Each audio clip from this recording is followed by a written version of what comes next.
नमस्कार मंडळी, स्वागत आहे तुमचं आपल्या सिम्पली मराठी रेसिपीमध्ये. तर आज आपण गोडाच्या पदार्थामध्ये बनवणार आहोत दुधाच्या पाटोड्या म्हणा किंवा खरवस म्हणा. चला तर मग रेसिपीला सुरुवात करूया. तर इथे मी एका काचेच्या भांड्यामध्ये 1 कप दूध आणि त्याच कपाने इथे मी कंडेन्स्ड मिल्क हे घेतलेलं आहे आणि त्याच कपाने आपल्याला 1 कप जे आहे ते दही आहे ते सुद्धा यामध्ये टाकून आपल्याला एकजीव करून घ्यायचं आहे. तुम्ही ते बघू शकता की इथे आपण आता 1 कप दहीसुद्धा हे टाकून घेतलेलं आहे. रूम टेम्परेचरवरतीच तर दही आहे. त्यानंतर इथे जवळपास 1.5 चमचा कॉर्नफ्लॉवर आहे. कॉर्नफ्लॉवरमुळे काय होतं की दुधाची वडी ही पटकन मेळ धरून येते आणि पटकन शिजते देखील. तर हे जे सगळे जिन्नस आहेत हे आपल्याला सगळे एकजीव करून घ्यायचे आहे. आणि हो, चॅनलवर जर तुम्ही नवीन असाल तर चॅनलला सबस्क्राईब करायचं अजिबात विसरू नका. त्यानंतर तुम्ही इथे बघू शकता की आपल्याला हे जे जे पदार्थ आपण टाकून घेतलेले होते हे सगळे आपल्याला इथे एकजीव करून घ्यायचे आहेत. त्यानंतर आपल्याला एका भांड्यामध्ये हे काढून घ्यायचं आहे. इथे मी स्टीलचं भांडं घेतलं आहे जे आपण डाळ भातसाठी लावतो. तर इथे हे मिश्रण मी सगळं ओतून घेतलेलं आहे. त्यानंतर याला अधिकच चव यावी म्हणून इथे मी विलायची थोडी कांडून घेतलेली होती. ती विलायची मी इथे टाकून घेतलेली आहे. त्यानंतर इथे केसरच्या जवळपास 8 ते 10 काड्या मी घेतलेल्या आहेत. त्यासुद्धा आपल्याला इथे टाकून घ्यायच्या आहे. केसरमुळे याला रंग खूप सुरेख येतो.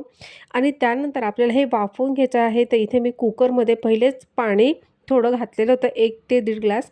त्यानंतर आपल्याला हे पूर्ण 45 मिनटं होईपर्यंत हे वाफवून घ्यायचं आहे. लक्षात ठेवा, आपल्याला याला शिट्टी लावायची नाही आहे. फक्त कुकरची रिंग आपल्याला इथं राहू द्यायची आहे. तर इथे जवळपास आता 45 मिनटं हे पूर्ण झालेले आहे आणि आपलं हे दूध जे आहे ते आता पूर्णपणे शिजलं गेलेलं आहे. तुम्ही ते बघू शकता. मी चमचा टाकल्यानंतर ते कुठेही चिटकत नाही आहे. म्हणजे आपल्याला आता हे वड्या पाडण्यासाठी हे तयार झालेलं आहे.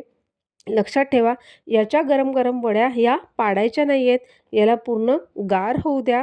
थोडं गार झाल्यानंतर 5 ते 10 मिनटं तुम्ही याला फ्रीजमध्ये सुद्धा ठेवू शकतात. फ्रीजमध्ये ठेवल्यामुळे याच्या वड्या पाडायला अतिशय सोपं जात असतं.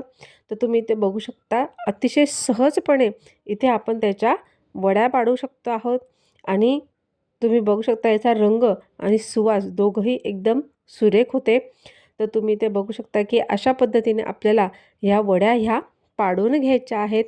आणि त्यानंतर तुम्ही ते बघू शकता की वड्या ह्या अतिशय सहजपणे निघत आहेत. तुम्ही बघू शकता की जाडी म्हणा त्याची आणि जो रंग आहे, जो सुवास आहे, खूपच छान. चला तर मग रेसिपी जर तुम्हाला आवडली असेल तर चॅनलला नक्कीच सबस्क्राईब करा, लाईक करा, शेअर करा, कमेंट्स करा. आणि कधीही आपल्याला गोड खावंसं वाटत असेल, दरवेळेसचा शिरा किंवा मग इतर बासुंदी वगैरे न खाता अशा पद्धतीने तुम्ही दुधाच्या वड्या ह्या बनवून बघा आणि नक्कीच खाऊन बघा. अतिशय अप्रतिम लागतात, खायलाही सुंदर आणि चविष्ट.